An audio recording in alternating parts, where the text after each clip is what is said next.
Good morning. This is the Silver Devil, the dark god of the Klippa, might be. Welcome to the Temple of the Backwards Tree, the Temple of Sitra Achra. This is our Friday segment. Today we're going to be talking about patrons and relationships with spirits. Okay. I don't plan to go on endlessly about this subject. I just want to cover this in brief, basically, because I hear a lot about this subject a lot, and I think it's a really important subject, and a lot of people really don't know what the hell's going on at all with this. So I'm gonna shed some light on this for you because I've been at it for a long time. So I'm gonna help you. All right. Here's what's going on. There are a few different classifications of relations with spirits in my book, and that's only my book. I mean, the way that John does it, the way Steve does it, the way Matthew does it, I don't give a shit about them. I only care about the way that I do it. So this is the way that works for me. All right. You have, let's start with a relationship of mentors, okay? A spiritual mentor, okay? This is a relationship that you get into with a spirit, and it always begins, no matter what, with starting out with a few simple projects with the spirit. For example, you want to work with Prince Sitri. Okay, great, wonderful. I would suggest to you to start. Let me get my wand. I need my wand. Hold on. Okay, there we go. Now I can feel like more of a musician. Okay. All right. You can start by making petitions. You can start by doing evocations. Okay. And a lot of people start doing that stuff way too soon anyway. But we're gonna do that on another segment. We're gonna talk about that on another segment. Okay, you're going to start out with petitions. You're going to start out with doing evocations.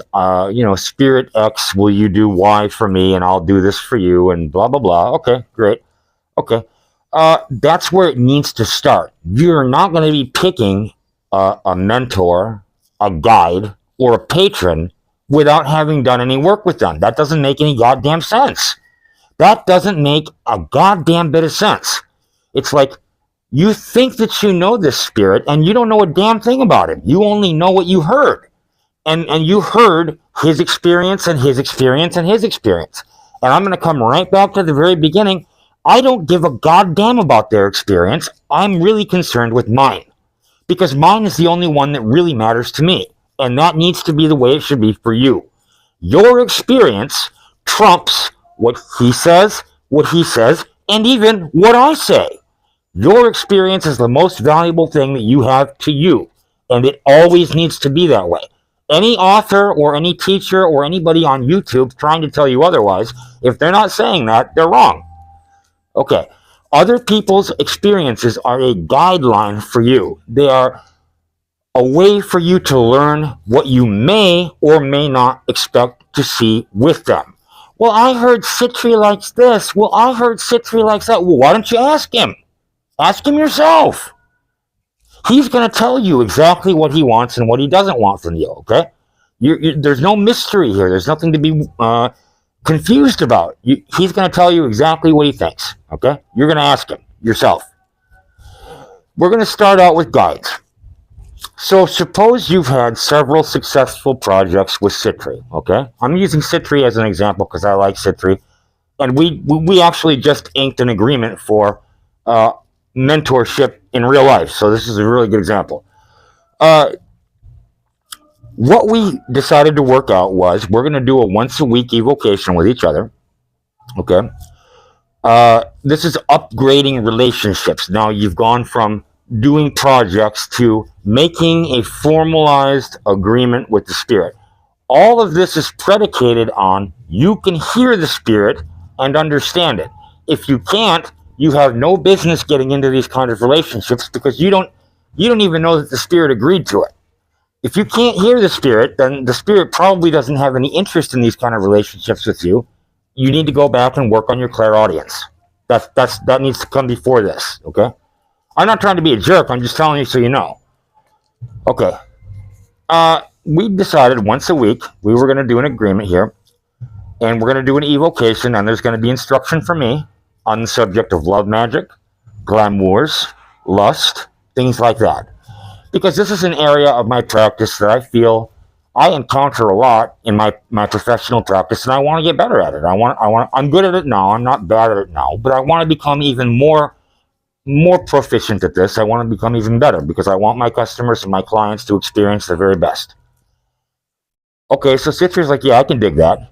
And we've been working on it. He's been showing me new techniques. And following the evocation, there's 2 to 3 hours of study on different spells, different rituals that he guides me to. And we discuss it on the next session. And he says, yeah, I really like this, but this is how you need to do it.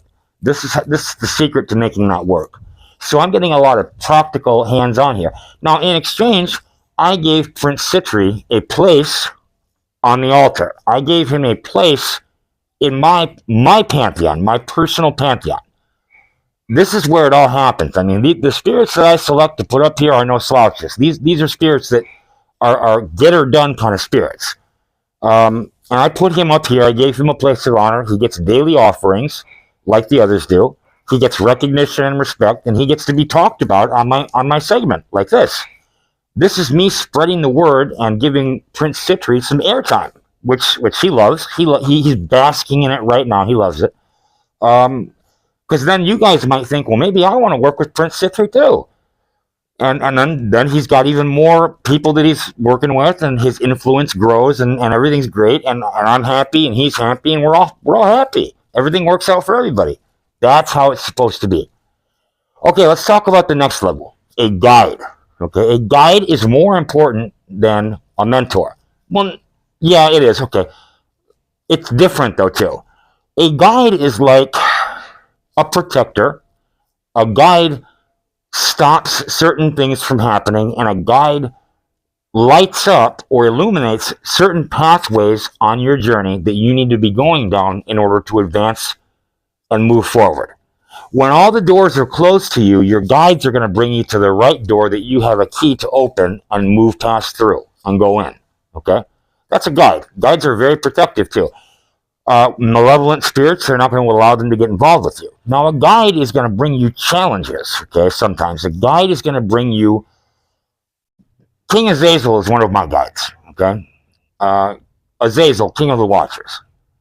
He has kicked my ass so badly that I considered suicide to escape him. He was that harsh. I mean, for a period of 2 years, he pounded me, just beat the fuck out of me, to the point where I wanted to die. And I realized at one point, this is not going to stop until I get the fuck up and do what I'm supposed to do. And when I did that, it stopped. And we were able to move on together. And I was a lot stronger after that than I was before. And I was scared of him for a long time. I was very scared of him. He's given me many gifts. This is the first gift he gave me, my Tibetan singing bowl. And this is a great tool. You can invoke, you can destroy, you can charge, you can do anything with the Tibetan singing bowl. That was a gift from him, like a graduation present. But I was still scared of him for a long time. And it took me a long time. I had to take another magician's word, work through it, reframe it, and now I see that it was helpful instead of hurtful. And so he has a place on my temple altar here as a guide. Now let's move on to a patron. A patron is a really, really big choice, guys. This is important. You do not make a patron relationship and abandon it for almost any reason. That is a way to get in some serious, serious trouble. I summoned Prince Orobus 23 years and change ago. He was my very first evocation. All right?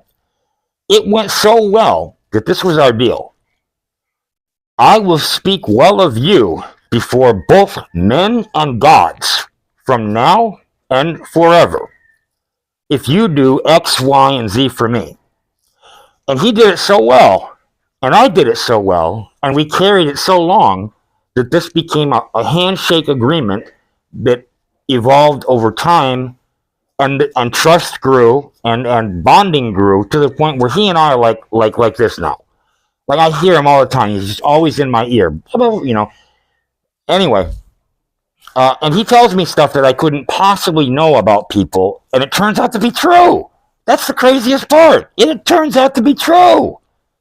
I thought for a long time I was crazy, but no. If it's telling you something and you have no way to know, and it turns out to be true, then how can you be crazy? That's my point. Okay.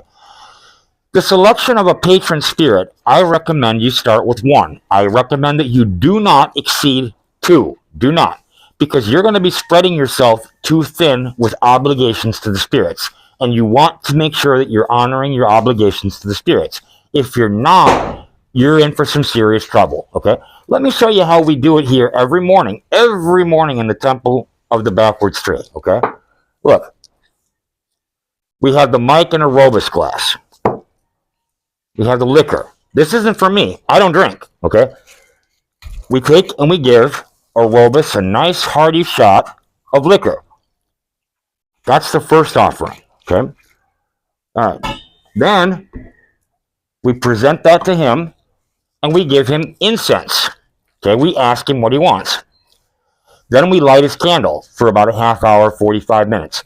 That's how each of my spirits that are on my altar here get treated every day. They get treated with respect, they get treated with kindness, they get treated with reverence, okay? Because these are very special relationships that we have.